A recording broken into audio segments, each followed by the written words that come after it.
Hello there. Welcome to Just the Discs. My name's Brian, and we talk about Blu-rays here. And for today's video, I am talking about Fun City Editions yet again, a label that I am a huge fan of and that I have spoken of a lot and will continue to speak of because they continue to do great work. And they've put out things most recently like Smile, Jeremy, really great one. This is on sale actually during the halfway to Black Friday sale that's going on. I think just today is the last day. And yeah, one of my favorite coming of age movies. Really great stuff. Anyway, also on sale, I Start Counting, also coming of age but more of a thriller. And then lastly, Alphabet City, which is a neo-noir, also kind of a thriller with Vincent Spano. Really good and beautiful looking movie. Great transfer on this. But setting those aside, today I want to talk to you about Walking the Edge, which is the latest release from Fun City. It is a film from 1982, and it stars, as you can see on the front there, Robert Forster and Nancy Kwan. And Forster plays, in this case, a taxi driver / numbers runner in Los Angeles. And Nancy Kwan is a woman who we see at the beginning of the film. Her family, her young son, and her are taken hostage by a small gang of thugs, one of whom is Joe Spinell, who also stars in the movie and who is great. And they have come for her husband. She doesn't understand why. It is revealed that he is a drug dealer and that this whole conflict has to do with that. And spoiler alert, for the beginning of the film, the first 5 minutes, her son is killed in sort of the struggle with these criminals. She escapes and she sort of vows her revenge. And where Forster's character, his character's name is Jason Walk, he comes in is that he is driving a taxi and she happens to need a taxi so she can go and get a ride to go and kill some people. That, you know, there's 3 or 4 folks involved in the attack on her home, and Forster ends up driving her, you know, not knowing that's what he's doing, to one of the locations where she kills the first guy. Or maybe, yeah, I think it's just the first guy. And then he is suddenly thrown into this whole horrible mess and is sort of forced to become his own anti-hero vigilante, you know, because now he's caught up in it. Or he decides to get caught up in it because Nancy Kwan sort of become entangled in a way. And so it's a really neat story. It's a great LA movie. I really love the use of Los Angeles, and the film was done on a budget, so there's not a lot of set dressing. You know, there are some cheats and things like that, but overall you're seeing Los Angeles as it was in 1982. You're seeing the posters on Hollywood Boulevard for Star Trek II and An Officer and a Gentleman and things like that. And you're seeing Tower Records. In fact, I'll get to that in a second. But I love the authenticity of the Los Angeles vibe of the film. You know, there are a lot of New York films. This is a great LA film, and it's very underseen and was not available on DVD. Well, it had been released by Anchor Bay, but that was long out of print, and so it was really hard to see this movie. And so I'm excited that this has come out. This is a great genre film and a great addition to the Fun City catalog. I'm doing this sort of talk about it right now because, as I said, it is available as part of the Black Friday sale. It's not on sale per se, but if you've already placed an order, this won't be on sale until maybe November, if you can wait that long. But I don't recommend waiting. I recommend picking it up now, adding it to your order now, and getting it with whatever else you've ordered from the sale. You can still do that. You can still add to your order. Anyway, I just wanted to talk about it for that reason, is I feel like people, once you have an order placed and you can just add something to it, I think you should, because this is well worth your time if you're a genre fan. So in terms of the features, there's a new 4K restoration from its 35mm original camera negative. And I've said this before, that is something that is kind of a mission statement for Fun City, as they want to not recycle old masters. They want to do their own new masters. I keep saying they, but it's really just one guy. My friend Jonathan Hertzberg runs the label. He wants to do new scans and make the movies look better than they've ever looked. And this does look better than it's ever looked. So I was very happy just to get a new scan. But on top of that, you have Scoring the Edge, which is an interview with the composer Jay Chataway, who worked extensively with Bill Lustig. He did the score to Maniac and Vigilante. And so there's an interview with him. It's about 13 minutes. And he goes into his history as a jazz record producer. That's how he got his start.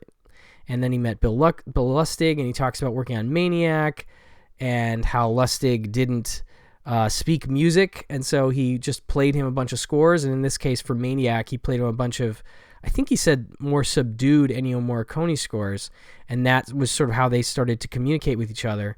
And then he didn't remember exactly how he got Walking the Edge, but he seemed to think it had to do with the director maybe talking to Joe Spinell, who, Jay Chataway had become friends with, or Robert Forster, who he was also friends with. And that may have been the connection. He had some good stories about Spinell. He talked about Spinell being like a really sharp dresser and really into shoes. And he kept telling Jay Chataway, man, you need to get some new shoes or something like that, which I found amusing, ultimately. Anyway, so that's a really cool little interview with Jay Chataway. Then you have a new video interview it's called Detective Jurgensen Remembers Forster and Spinell, and that is the French Connection cop, Randy Jurgensen, actual New York City narcotic police detective, who was a technical advisor on the French Connection, but also an actor. He's also in the French Connection and several other films, cop films from the 70s on up. He worked on some other films with William Friedkin, and just a really authentic guy, a really neat guy, and down to earth. And this interview is about 24 minutes long, and he talks extensively about Joe Spinell, who apparently liked to be known as Spider, and how he met him. And he talks about Forster, and he has some really wonderful things to say about Robert Forster. Just that, he was just not a star mentality at all. Didn't have a trailer, didn't have a stand-in, would wait on the set while the DP was working, and help the crew out. Just a really upstanding dude. And I love to hear that, because Forster has always been an actor I've really loved. And it's such a sweet thing to hear that he was just it sounds like a real wonderful guy, a real sweet guy. And he's dearly missed. But this is a great film to help you remember him. He's really good in this. Anyway, it's a great interview with Randy Jurgensen. He talks about sort of how he got into the business at the beginning of it and stuff like that. And so that was really cool. Then you have, Breaking Point, a new video essay by filmmaker Chris O'Neill. Chris O'Neill is a regular on Fun City Editions releases. He's done several of them, and he does these video essays where he'll play a scene and speak over it. He himself narrates in this case, and he talks about Robert Forster's career at the front, like a short career retrospective, some of his major films leading up to this film. And he talks about the director comparing the Jason Walk character in this film to the kind of characters John Garfield would play in things like The Breaking Point and stuff like that. And, he has other insights. It's about an 11-minute essay. I don't want to spoil everything he has to say. But I always enjoy these visual essays. I always, come away with something that I hadn't fully realized, within the film that I just saw. So I definitely dig those. There is also a new commentary track, and that is by film historians Chris Pajali and film producer Matt Verbois. And this is like a pretty laid-back track, but it's, both guys know their stuff, their films, and, they're clearly cinephiles. And so they have a lot of insights about the filmmakers, the actors, the locations, and more. And it's sort of, I don't want to say it's a hangout track to make it sound not academic, because there's a lot of great insights and behind the scenes stuff in there, but you do just feel like you're hanging out with two knowledgeable film guys listening to this track. And so I dug that. And they brought over the archival audio commentary with director Norbert Meisel and stars Robert Forster and Nancy Kwan, which I do remember enjoying that track from the Anchor Bay DVD. So it's nice that they've included that here as well. So we have some alternate artwork, which I actually like too. Sorry, that is the alternate artwork. I want to say that is the one sheet, and also the Lightning Video VHS had that artwork as well. And then there is, last but definitely not least, a little booklet inside. And I know a lot of collectors really like, here's the disc itself, booklets. And so this booklet, get a sense of what we're dealing with here, has an essay by Jim Hemphill, who I'm definitely a fan of. I'm just going to read you a little bit of this essay to give you a taste of it. The great French director Jacques Rivette once said that every fiction film is a documentary of its own making, and this is especially true of Norbert Meisel's down and dirty, low-budget gem Walking the Edge. Shot on the streets of Los Angeles with minimal resources, the picture captures its time and place with infinitely greater accuracy and detail than any of the more well-heeled Hollywood productions of the era. Because Meisel and his crew didn't have the time or money to invent or build, they simply captured the city as it existed, as it no longer does exist.